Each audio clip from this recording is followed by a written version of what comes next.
pas que je suis un bon réalisateur, je dis j'ai fait un beau film, Ce que je suis c'est certain, c'est que ce film m'a vraiment transformé. Combien de cinéma est important pour nous? Est-ce que les gens ont envie qu'on leur parle de la bouche? Les cinéastes ont besoin qu'on s'intéresse à eux, vous le savez.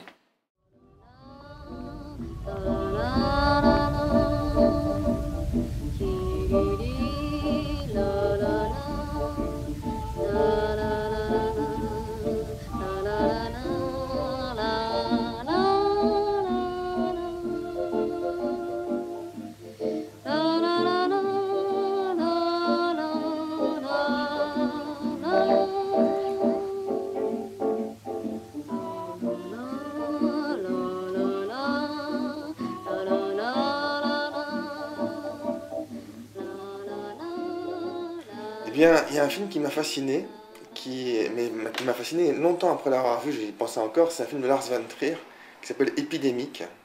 Et sur Épidémique, il y a un logo qui est épidémique pendant tout le film.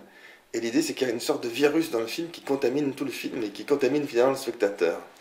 Et je trouve que cette idée est extraordinaire, parce que pour moi, les grands films sont les films qui ont un côté organique, c'est-à-dire que c'est comme s'ils devenaient vivants. Et qu'est-ce que c'est un film vivant? Pour moi, c'est un film qui a sa propre identité et qui donc ne ressemble à aucun autre, mais pas en cherchant à tout prix à être original, c'est pas parce qu'il a cette singularité qui existe. Et qu'est-ce que c'est pour moi un film, un grand film, en tout cas un film qui m'intéresse? C'est un film qui, après qu'on l'ait vu, il y a des images qui subsistent dans la tête, il y a des sensations, il y a des impressions, il y a une réflexion qui reste, et parfois qui sont peut-être pas parfaits, mais qui ont cette force, cette personnalité. Mario! Oh, incroyable. Je t'avais dit, hein, il est le meilleur, hein? Suite à la non-sélection de son dernier film par le jury du Festival de Bruxelles, Louis Aramczyk a décidé d'en faire une projection parallèle à l'Eldorado le 1er juin à 18 h. Et donc, quand j'ai pensé à Éclair à Hollywood, je me suis dit, qu'est-ce qui fait que le film pourra trouver sa singularité? Je voulais à tout prix éviter de tomber dans ce qu'ont déjà fait certains autres avec brio d'ailleurs, qui est le faux documentaire. Pour moi, il ne fallait surtout pas avoir une image type approche reportage, comme les documentaires souvent très bien faits par la BBC, où donc c'est simplement des cadres fixes, ou l'inverse d'une caméra tout le temps à l'épaule, et donc de jouer sur un faux reportage, parce que d'abord je pense que ça a été déjà vu et archi-vu, et ensuite parce que je trouve que c'est un côté manipulateur par rapport au spectateur.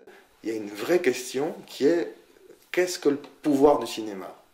Comment est-ce que le cinéma a un rapport avec l'imaginaire, et donc avec notre inconscient, et donc sans le savoir, comment nous, spectateurs, nous sommes modelés par les films que nous voyons. Et donc c'est la grande phrase de Roosevelt qui est reprise dans le film d'ailleurs, qui est envoyez les films, les produits suivront.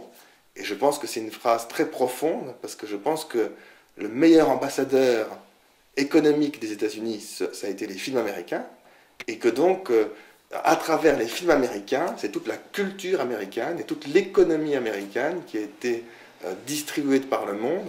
Et donc le fait qu'il y ait partout dans le monde où les films américains sont diffusés une hégémonie du cinéma américain, eh bien ça pose la question de comment est-ce qu'on peut défendre à ce moment-là une diversité culturelle. Et donc pour moi c'est un débat qui dépasse de très loin le cinéma. Le cinéma n'est que la partie visible de l'iceberg, et que derrière le cinéma, il y a toute la question de comment est-ce qu'on peut avoir sa propre culture. Mais les gens t'ont laissé faire ce film? Pour le moment, ça va. Ça va. C'est sur le cinéma européen et sur les intérêts. Les intérêts par. Tu vois, c'est dans une. Non, mais bon. Enfin, bon, tant pis, ok. Oui. Mais tu connais l'histoire de Coutard, du chef-op de Godard, quand même, qui est un agent de la CIA, qui l'a avoué 10 ans après. Alors, dis-moi tout, raconte-moi ça. Tu sais que le cinéma français, le cinéma européen à l'époque, oui, était en train de prendre le pas sur Hollywood, quand il y avait des coproductions qui étaient oui, incroyables. Et ça, c'est des films qui marchaient bien sur toute l'Europe. oui. Sur toute l'Europe. Oui, c'était des grosses coproductions européennes, et ça nuisait énormément à Hollywood, ça. C'est l'idée, effectivement, comme tu le dis très bien, d'une bande dessinée, puisque je suis un grand admirateur de Tintin, je suis belge dans l'âme, et donc c'était dès le départ, on s'amusait de cela avec Marianne Medeiros, qui a, dès le départ, quand elle a lu le scénario, elle a dit au fond, je vais devenir comme une sorte de Tintin au féminin. Et donc c'est ça, un peu, parce que c'est un peu Tintin, version Marianne Medeiros, donc version féminine, qui fait une enquête, il y a tout un road movie à travers l'Europe, donc souvent comme dans les bandes dessinées on fait un voyage, et donc là aussi c'est elle qui part, et comme dans un jeu de poupées russe, un élément entraîne un deuxième, qui amène un troisième, qui amène un quatrième, et donc il y a tout ce côté-là aussi dans le film.